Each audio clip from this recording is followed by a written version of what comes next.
Well, welcome again to another episode of Upon Further Review, where we review week number 13. 13 weeks already here, Matt. And lucky week. Yeah.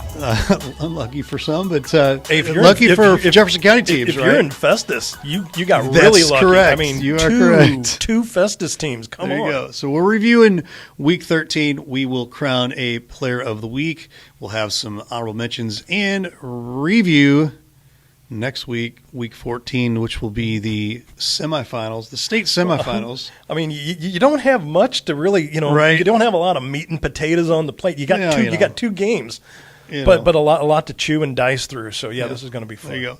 Ray Halbrook here from Livestream STL. Thank you so much for being a part of Upon Further Review week in and week out. We appreciate that. That has been huge for us, and we appreciate all of our fans out there that have been watching us every week here. So thank you again. Matthew Bates with us here. Matt, my friend, we're only we only got this week and next week basically that we get to cover, but it was a fun one. It was kind of dicey because it could have ended up to where we had nothing left. If That's true. If Pius stubs their toe, if Festus, has something go awry out in Sullivan, that and then I said that at the end of our contest was, essentially, could it be possible that we called our last game because there was also some other stuff that could have happened had like Kearney not won, right? Then Festus would have been on the road once again, and all that stuff going on with who Pius is going to be playing. Monroe City. There you go. So if Monroe City had not won, Pius would have been on the road for that as well too. So you would have had both teams on the other side of the state. So you see how lucky week 13 works out, right. And I mean, just ironically enough, both teams in Festus wind up now in Final Four action for their respective classes, which is just unbelievable. So again, I mean, what it takes to get to that point anyway. I mean, a shout out to both teams. You got one at a tough Class 2 level, who, by the way, I mean. And I think I have said it week in and week out that the strength of St. Pius's schedule created, I think, that winning format for them. That yes, again, when you're just trying to scheme, or whether you're just trying to set up, something to, maybe like a pregame talk, and you're like, well, I mean, they're only 7-5, but when you say only 7-5, and as I said in the broadcast, that you look at a Montgomery County team that only played one game on their schedule that was above a Class 2, and it was a Class 3 game against Wright City. Other than that, it was Class 2 games up and down, to where, as I have said on this show, you look at the way Festus set their schedule up at the end of the season with a DeSmet, with a Jackson, with a Farmington. You're going in to your next round battle tested. And that same way with St. Pius. I mean, you had Valley on your schedule. You lost to them 14-7. You were in there with whatever class you want to put them at. I'm just saying you hung in there with the champs. Right. I really think that particular week that Pius played Valley very much set up the rest of the season for them. Oh, without a doubt. And I mean, gave a ton of motivation for coaches, players, parents, the whole school over there, saying, hey, look what we're at. Even though we lost the game, who cares that we lost the game? It's regular season. But it's a situation now where it's just like you've kind of put the litmus test together on where you're at as far as being an organization for your class. But to their credit, my narrative is that there was only 2 games on their schedule that were a class. There were a non-Class 2 game. Everything else on their schedule was between Class 3, Class 5. So even though they started the year 0-3, they were starting to put things together. And that's, I think, a very valid point was once that Valley game rolled around and you saw how tough. I mean, again, it was like a Foreman Ali fight. I mean, that thing went 14 rounds.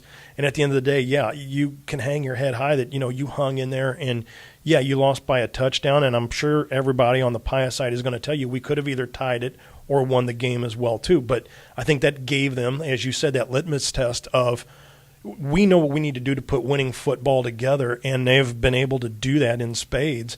And they took care of a Montgomery County team. And one of the things I talked about, too, is that St. Pius already had played Roosevelt this year. So they already had a Saturday game under their belt. Oh, yeah, that helps. Then I found out Montgomery County hasn't had an afternoon game since like 2016. Oh, wow. Yeah. So That's big. So you got a lot of things, and along with a 2-hour bus ride as well too now. Right. So you got that 1 p.m. kickoff, which still you got a 2-hour bus ride. So you still have everything that's just out of whack, out of kilter. Because and I had mentioned last week our playoff game that we had our sophomore year against Berkeley. Yeah. And granted, that was like 11 a.m., but it was still that one game that we had that wasn't at 7 p.m. You're still just kind of getting out of bed mode because Right. you had to get up so early to Yeah. be up there. Yeah. Everything was just out of sync, out of whack. And it wasn't just like one guy. It was like the whole team. It was like a systemic kind of thing. And we wound up getting our butts beat. To where, that was a very valid point, I felt, that, Montgomery County not having, a Saturday game under their belt just to get some of that, kind of, out of rhythm-ish sort of stuff out of the way, where Pius had already had that. Right. And you got the game at home. You got everything. You got the home cooking, a night Right. in your own bed, Right. all that stuff. Yeah. But when you go through 36 minutes of football and it's still knotted up at 0-0, you're just kind of scratching your head like, what is going on here? Right. Yeah, now flip the script here. Let's go with Festus here. We've got a situation here where, Festus has been here before. They were, battle tested from last season. They make the trip. It's not nearly as long of a trip. You're only going down to Sullivan, which is 45 minutes maybe away from here, and it's not a big deal. Not nearly as big of a trip, but you saw throughout that. I was just looking at a lot of the updates. It was 7-0. It was 14-0. It was 21-0. As soon as they got to 21-0, I was like, "This game's already over." And so, once they put the pieces together and they start just rolling points up on you, it's not. It's just a methodical beatdown. Yeah. It's not, again, like to that Jackson game where I think Festus kind of just put the kibosh on wanting to it turn out to be that thing where I think they could have raced up and down the field with Jackson. And then look at us. We're tied like 69-69. Yeah. I don't think they wanted to get into that. Where I think they are just more of a death by 1,000 cuts kind of team that after the first quarter, it was 0-0. Going into the second quarter, 7-0. And then like in that second quarter, they racked up like 28 points on you. So you go into halftime and, when you're over on the other side there with Sullivan, you're just kind of like, what the heck just happened? Well, then they come out and they keep putting the beat down on you. They're a team that wears teams down. They do. They just do.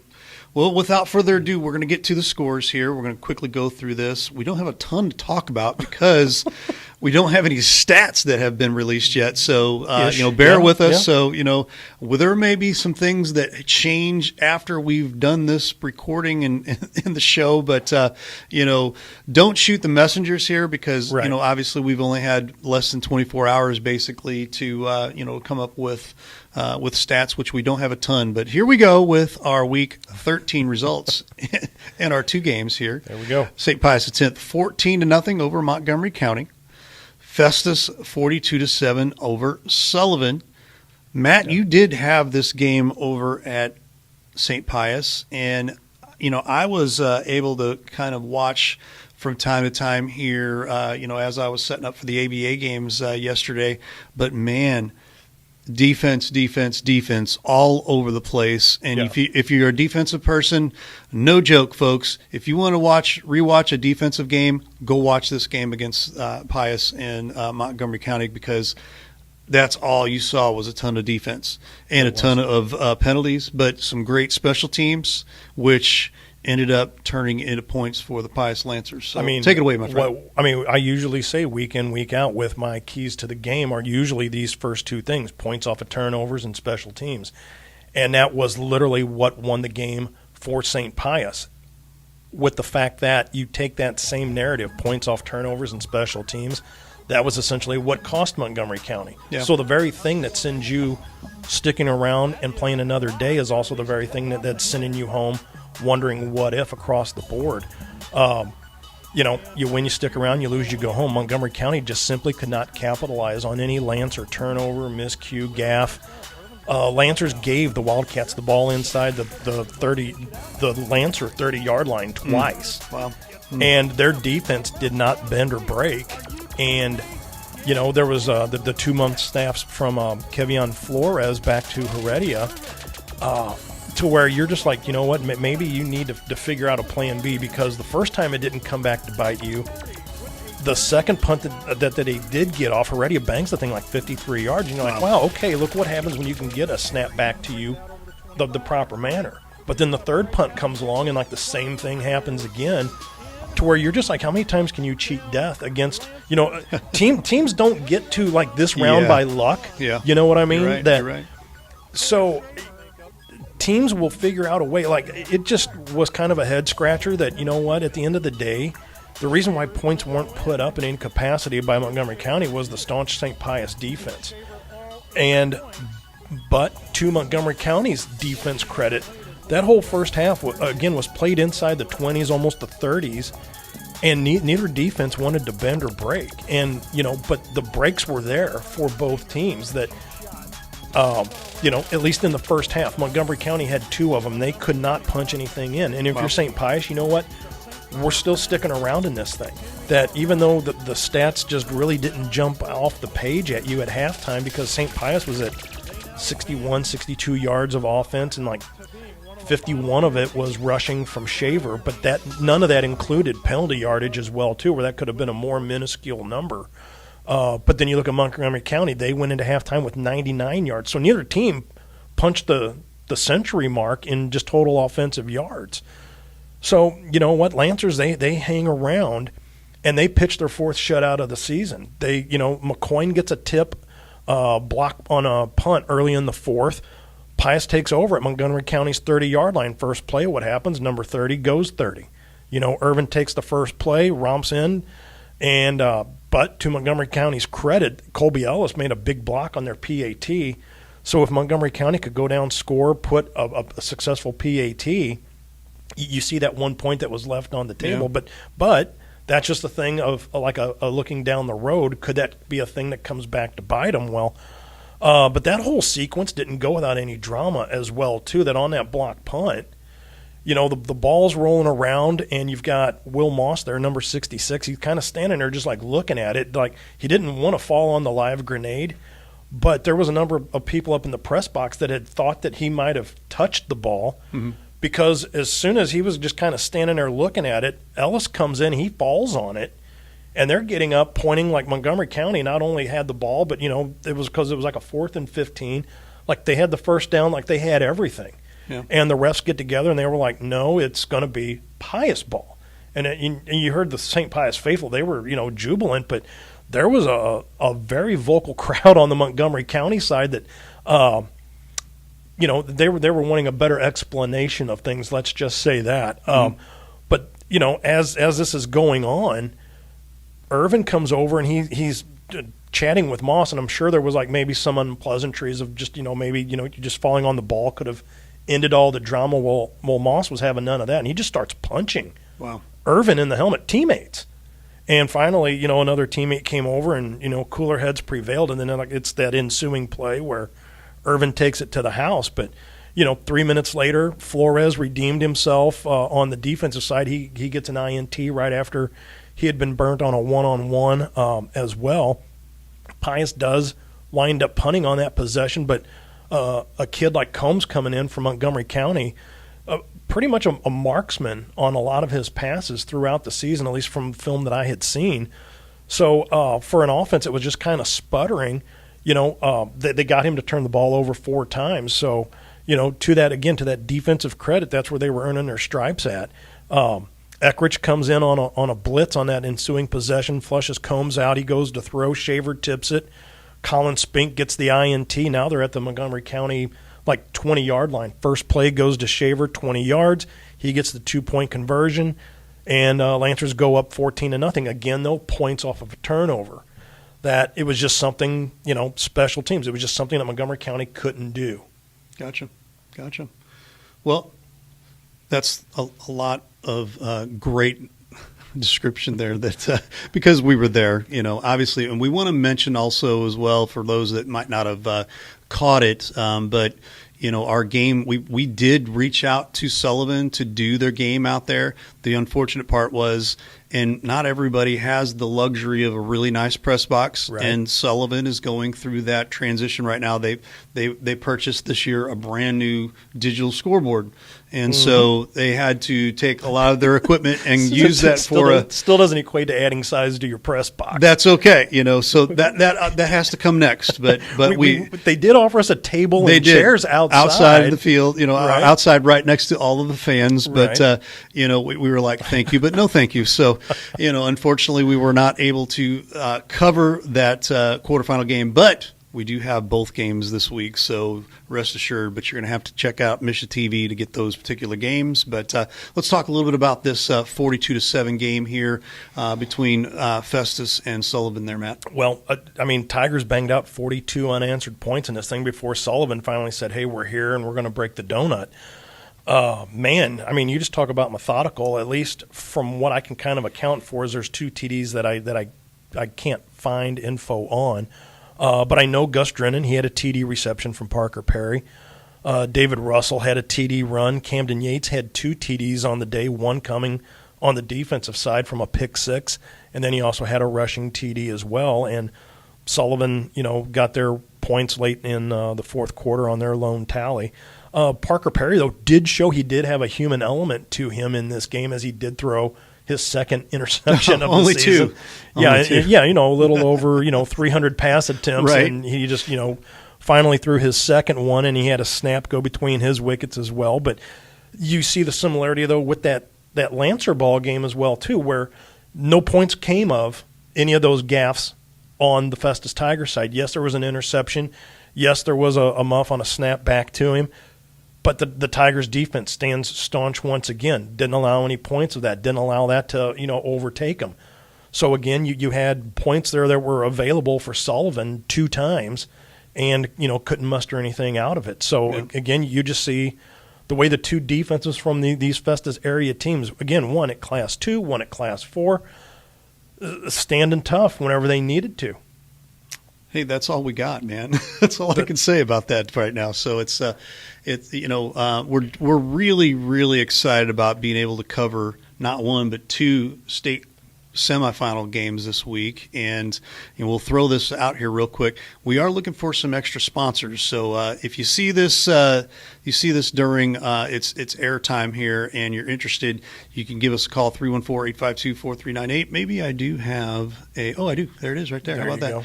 Give us a call, sponsor us. Contact us, 314-852-4398. We appreciate that. I do have to give one little shout-out before we go, because a little nugget came across my desk before we went to airing. Breaking news. Well, I had sent it to you as well, too. But, okay. But as I was there, I was just like, man, the crowd, it is a loud crowd. A paid attendance of 1,078 there at Father Dalton Memorial Stadium there. Big deal, yeah. So, yes. So, even though the Festus Tigers were out on the road, the Festus faithful that was still back in the area, even including the Montgomery County fans, and trust me, they traveled well. Yeah. They were vocal throughout the whole game. But you could definitely tell that it was ramped up, amped up, and to find out there was almost 1,100 people at that game. Yeah. You kind of got the goosies. It was a fun time. I'm glad that we were able to cover that as well, too. And you see so often in these playoffs, Ray, that after these 2 games, that's why I said essentially we could have been doing our last couple games, because there's a lot of math that has to get involved with the team that wins and how that works out. Are we at home? Are we on the road? Because these 2 games could have very well been on the road, and you see that so often to where now you've got 2 teams in the same city that are going to be hosting quarterfinal games. Yeah.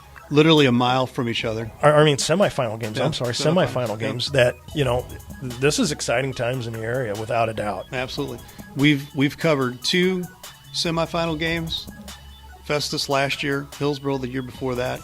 We were part of being part of and witnessed the other 2 games back in the 90s and early 2000s with Herculaneum.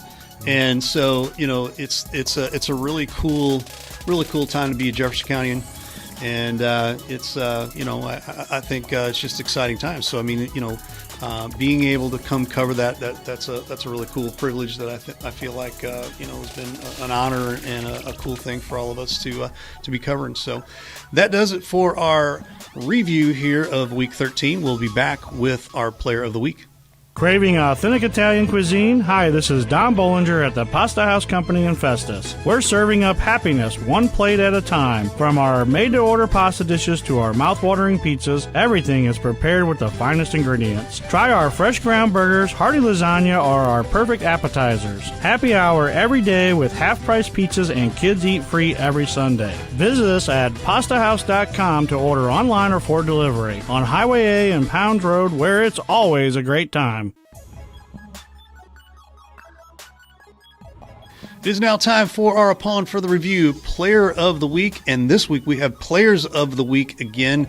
We have the St. Pius X defense.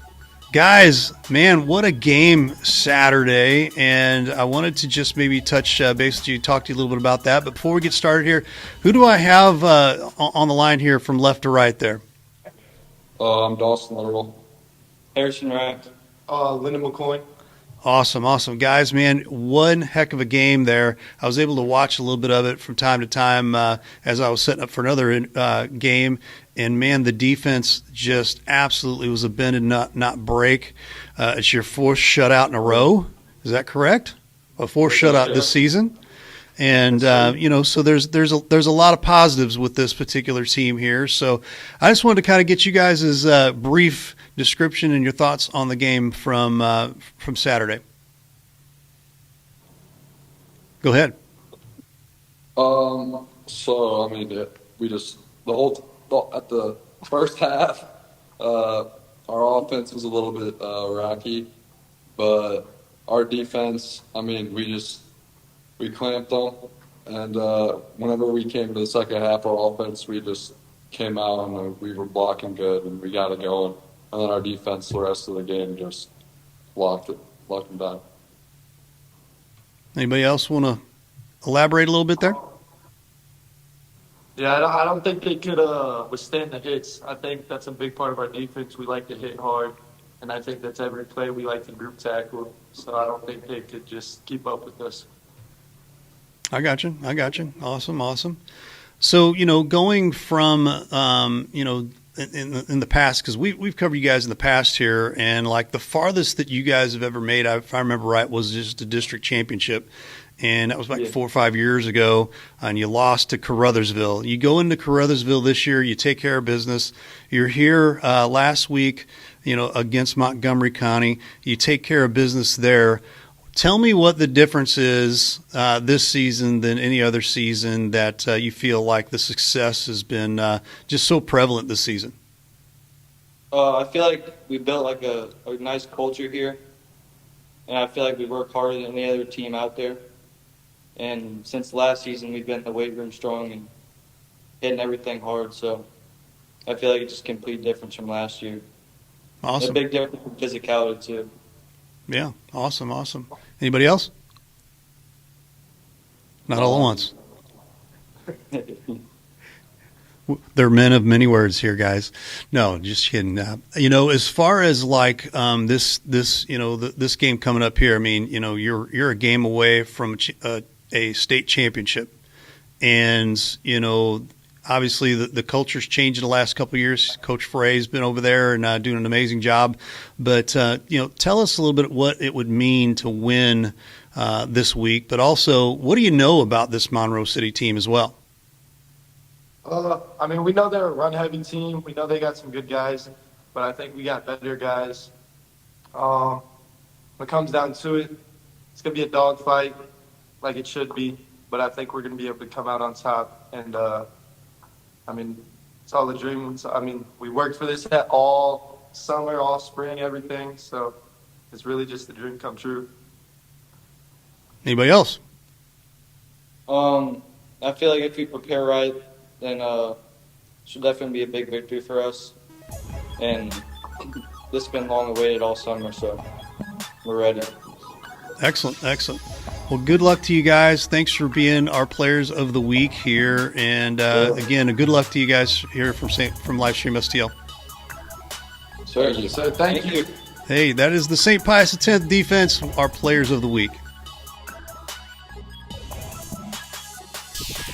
We are back with our honorable mentions, and they are short and sweet this week because we only have 2 games left here. So, St. Pius X, their special teams, unbelievable. They had a block punt. We're going to add the +1 INT, even though that was a defense. But both of those really kind of set up that 14-0 win over Montgomery County. So, kudos. We don't get a lot of special teams that we talk about, but a couple of different things that we'll talk about their special teams. But you are a huge fan of kickers.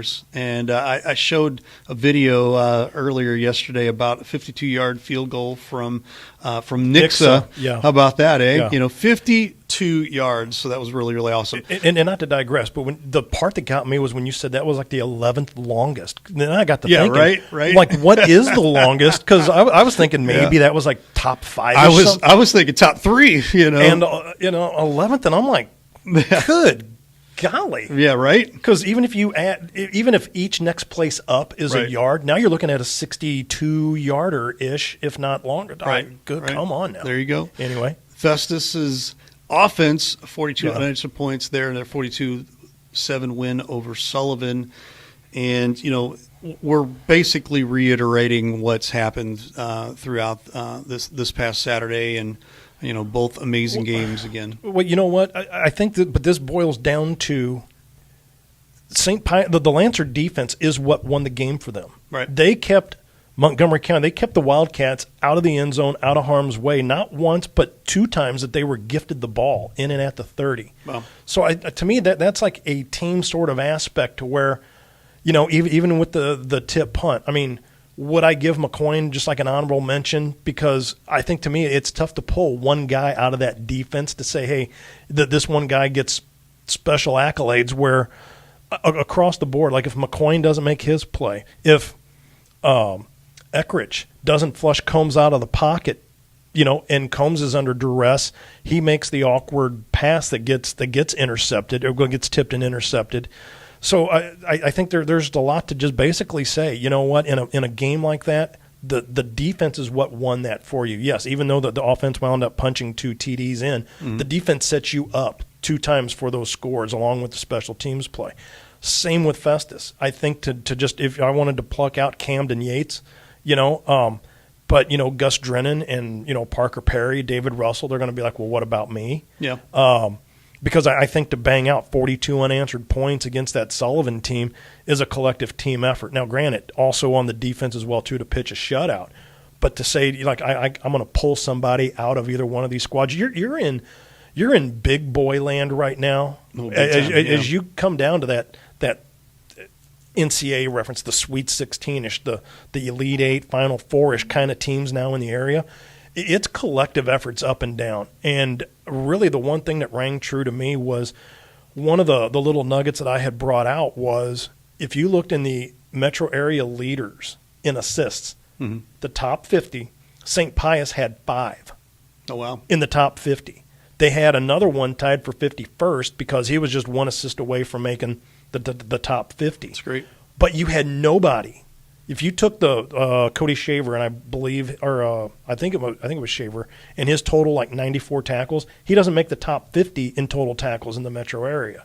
So I thought that was just kind of an anomaly. That what that shows you is that you've got multiple guys going to the ball, and that is the team effort that you saw this Saturday. You saw 6, 7, 8 Lancers wrapping you up, bringing you down. It was, and I think they used the term the mob effect. Yeah. Which, I mean, when you're calling one, you're calling the whole mob, the whole mafia is coming in, and that's essentially what they're doing. They're gang tackling, and to me, that makes it really harder for you to spin out of tackles and and those one-on-ones that usually go awry.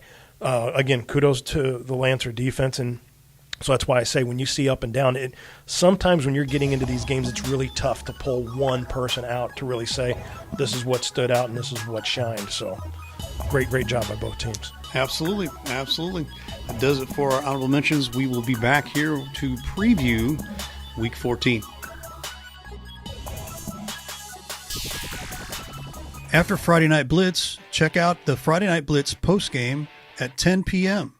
Our Friday Night Blitz announcers will catch up with coaches from around the area and grab some postgame interviews to cap off another Friday night football frenzy. That's the Friday Night Blitz postgame show at 10 p.m. on Livestream STL. We are back here, and will be our last upon further review schedule for our coverages here. So here they are. Monroe City takes on St. Pius, and Kearney takes on Festus. Now, here's the dilemma right now. Do we call them Kearney or Kearney? Because I don't know. I call them Kearney. You've been calling them Kearney. I've been calling them Kearney. What is the correct only because spelling or pronunciation? When I played out at Baker University, there was a gentleman that went to Kearney High School just right on the other side of Kansas City. And he called it Kearney. And because that's where he went to school at. Oh, so I stand figure corrected, folks. taking that. I mean, it's no different than us saying Joachim when it's really Joaquin. Joaquin, yeah. So tomato. Yeah, there you go. You know, put Potosi or Potosi. So either way, though, I think if you say Kearney and I say Kearney, we've got it right. We've got it covered. There you go. So there you have it. Let's take a look at the Pius game first. Pius Monroe City, and Monroe City came in. I've got some privileged brief information from a couple 3 years ago. Okay. Monroe City actually came in a couple of years ago here to St. Pius. Or did they go? They actually, I think they covered two, because they always schedule 2 years in a row at least. So I know they played a couple of times. So I think they played both places here. Don't quote me on that, but I know that they played them at least once. And I know they played Valley Catholic too. Yes, and so it's been they've seen this team before. That's the good part. Mm-hmm. The bad part about it is I'm pretty sure they got beat both times. That's the only unfortunate part. Well, and from a relevant standpoint, again, to that, because the one dynamic right now is that Valley Catholic game, and I don't have the information with me right here, but I know it was at least a 20-plus point beatdown that Valley put on Monroe City. Monroe City. Mm-hmm. And when you look at the way that St. Pius hung in there with Valley at 14-7, I mean, I've heard different camps saying that are stuff you see online that you take it for what it's worth, but when you got somebody just piping off that Monroe City's going to roll up at least 60 on St. Pius. Well, yeah, that might be a stretch. You know what? I will say this to you, and I think I even said it off the air. If St. Pius can play a clean game, not take any of the sloppy 15-yard penalties, and I am saying that right now, looking right at you because I was at the game calling it. There was a number of sloppy 15-yard penalties that need to be cleaned up on that Lancer end, because those are going to be points that are going to be turned around and be scored upon you. So if St. Pius can play a clean game, keep their heads about themselves, I think they can stand a test with this Monroe City. And you know what? And frankly, I'm going to say with the strength of schedule that Pius had, I don't think there's many teams you're going to throw at them with a record that comes in, even at a Class 2 level, that is really going to scare them or knock them off the chart. Right. Because whatever you're bringing in, we've played bigger, we've played better. Yeah. Ooh, scare me. Right. But I think the only way that Pius is going to lose this game is if they beat themselves at it. Yeah. To where if you see what a Montgomery County did, where you're given turnovers inside the 30, you can't put points up.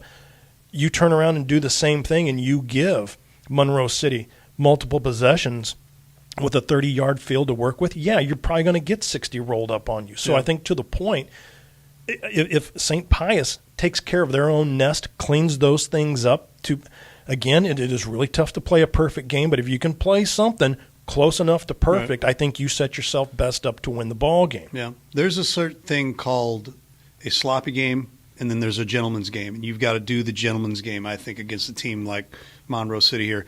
It's a situation where the very minute that your opposing team decides, hey, we're going to try to do whatever we can to get underneath your skin, and you take that bait, you've already lost. I know. And they cannot do that You because can't they do that. did it a number of times. And you know what, Ray? Even if, to the point, keep your cooler head with your own teammate as well, too. No reason to be throwing shots at one of your own guys, even if they're just trying to give you advice or, hey, why didn't you do whatever. Right. Doesn't give you, hey, pard, does not give you the opportunity to start taking shots at Right, me. right. We're wearing the same colors, amigo. Yeah, I get We it. are things that we call teammates. I get it. Because if you light that fire within, now you're breeding something completely different.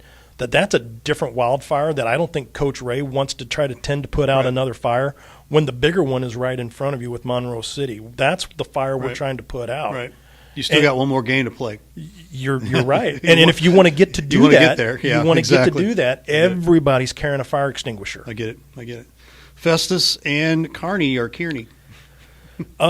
You know what? The fact of the matter is I just don't know enough about that Kearney program coming into town. But again, I think it just goes back to that thing that they're the ones that got to make the long bus ride in. So one of two things can happen if they bring the troops in early, like on Friday night, to maybe just get them into town. That way they don't have to make that bus ride day of. Because, I mean, if you're telling me we've got a 1 o'clock kickoff and we're coming in from around the Kansas City area Right. at about a 4.5, 5 hour drive, Yeah. I'm not leaving at 6, 7 a.m. Right. Because if you have something wonky go with the bus, Oh, yeah, we're already in town Friday night at least to where Right.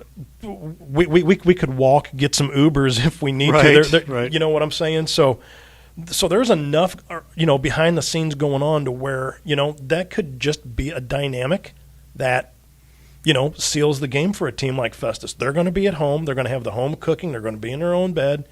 Might be a little wonky with the start time, but it's better than 11 a.m. Right. So, at least you got an early afternoonish game. So, again, Festus, their narrative is just you're just in our way. Like, don't care who it is because getting back to St. Joseph is where we're going to be at. We had the taste of it. We want it again. We need to methodically work our way through you so we can check you off and we can move on another day. They've got a very systematic, just kind of bad taste thing that they've seen there at the end of the tunnel, and it's just a matter of how they get there. And they're just methodically taking care of business. Correct me if I'm wrong. This is the team that beat Hillsborough 2 years ago, correct? Yes. Okay. Now that I know that, this is what I do know. I know they've been there before. So more than likely that's going to be a given. They're going to take that trip Friday, come down Friday night or whatever, and get in to to a nice cozy bed, hopefully early, all that fun jazz. And so that probably is not even going to be an issue at this point. My situation that I'm looking at now is you're talking about a team that has been there one more year longer than the Festus Tigers, not taking anything away or disrespecting what's going on here, but this game should be unbelievable as far as looking at it on paper. So from Kearney's side, though, guess right now, if you're a senior, you went there as a sophomore, Yeah. and you've got, I guess, remember as a sophomore, how much did I play? What did I take away from it other than the fact that I just got there? Yeah.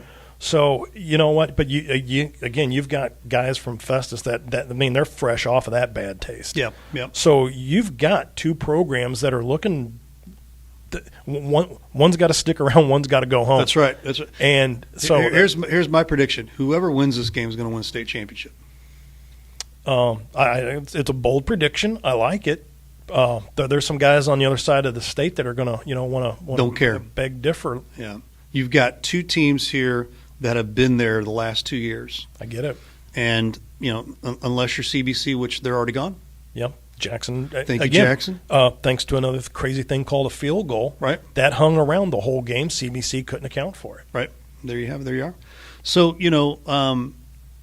again, we are just absolutely just ecstatic, number one. But number two, we are, really honored to be able to cover both these games that are both literally a mile apart.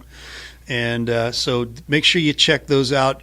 Do go to misha.tv. You can search for Livestream STL, search for Festus, or search for St. Pius. pull that game up. Make sure it's a live stream STL game because most of the games will be on Huddle, but they won't have any commentary. So Matt will be at a game. I've got Scott at another game as well. So you'll have great commentary here. So we're just throwing that little tidbit out there for free. Could you imagine, Ray, like on a Saturday afternoon that watch parties going on? Oh, my where, goodness. We've got big screens outside where we've got, the Festus game on one, got Pius on the other one. And I would dare say if you lived like on your patio in between the two schools, you could hear. Might be able to hear the cheers and the jeers, right? I got to tell you that, you know what? You had 1,100. You had 1,100 that showed up to that Pius game.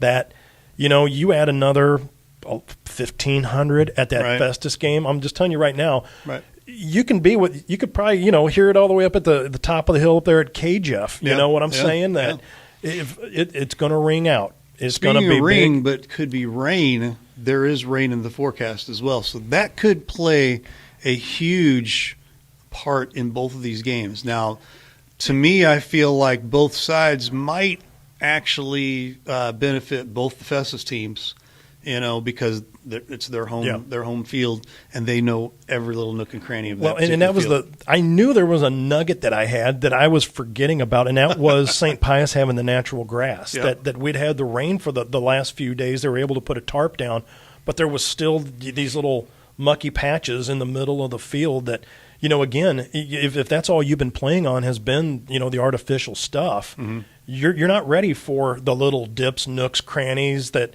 And again, when that ball went through Heredia, he was, trying to play it like he thought he was going to get a pop-up on it, and that ball just stayed right on that soft turf and just went right through the wickets where, again, and as I said during the broadcast, is that, you got players going home with actual grass stains and mud and mucky muck on them to where you don't see much of that anymore. Right. Yeah. So I think that's another thing to Pius's credit that they could actually plan and prepare for, because you remember we did that back in the day at Herculaneum. If there was inclement weather in the air, well, Coach Helms, he would take the watering hose and he would spray it down, spray your balls down, and the footballs. Yeah. And you're kind of getting those live reps that, okay, on your own field, here's potentially how it's going to set up, while other teams didn't have that luxury of really kind of preparing for that. So, if your home stadium has got the artificial turf, you can try to water it down, but you're not going to get the natural feel, the natural stuff where you're actually in like a mud puddle. Right. So I think that's another element to add to St. Pius, not only being home, but whatever elements arise are almost a home field advantage for you to that point. There you go. So there you have it. There you are. And without further ado, we will break here upon further review. And again, don't forget to check out all of the reruns, the replays, all of the entire season of Friday Night Blitz. We have that on our website, livestream.stl.tv. Also on our Roku app, make sure you download that. Just search Livestream STL on Roku. You can download that and watch all of our games for free, except for the live Misha TV games. Again, don't forget our games this week will be pay-per-view on Misha TV. Just look up Festus or St. Pius or Livestream STL. You'll find our games right there. So for the kids, right? There you go. For further review, Ray Halbrook and Matt Bates here. Thanks so much for being with us. We appreciate it. Have a wonderful evening. Be a good one.